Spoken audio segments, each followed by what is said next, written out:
किसने कहा, किससे कहा, क्या कहा, बहुत बड़ा दारोमदार है इस लफ्ज़ का, हमारा और उनका हाथ पकड़ लेने में और छूट जाने में। किसने कहा, किससे कहा, क्या कहा?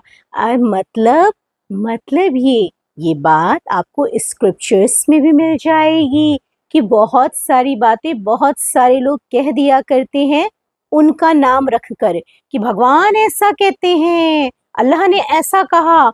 उनके नाम का गलत प्रयोग जिसे कहा जाता है, नाजायज इस्तेमाल, जो कि बहुत पाप का और बहुत ही गुनहगारी का काम है, मगर लोग किया करते हैं ऐसा। तो हम कैसे समझे कि जो बात है वो उनकी है? सुनिए, वो क्या है? वो है आपकी रूह का सोर्स। मतलब आपकी रूह उन्हीं के पास से आई है, उन्हीं के पास जाएगी। ठीक है, वो है परमात्मा, रूहों के रब। तो जिस तरह हमें कहते हैं, एक एग्जाम्पल देखिए, लोग कहते नहीं है जब पड़ती है तब पता लगता है, जिस पर पड़ी है उसको पता लगेगा, जब तुम पे पड़ेगी तब तुम्हें पता लगेगा। मतलब कंडीशन और स्थिति और एक कैफियत एक जैसी चाहिए होती है। तो वो विदेही है, वो बेजिस्मी है, उसको जिस्म नहीं है, उनको देह नहीं है। तो हमें भी विदेही और बेजिस्मी बन के उनकी बात को समझना होगा।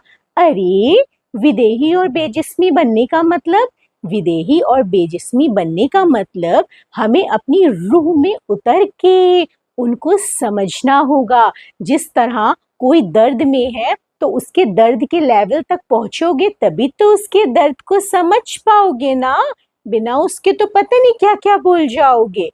तो उसी तरीके से जब आप उस इलाही नूर को समझने के लिए नूर में मौजूद होंगे, परमात्मा को समझने के लिए आत्मा में मौजूद होंगे, तभी आप उनकी सच्चाई को, उनकी बातों को समझ पाएंगे।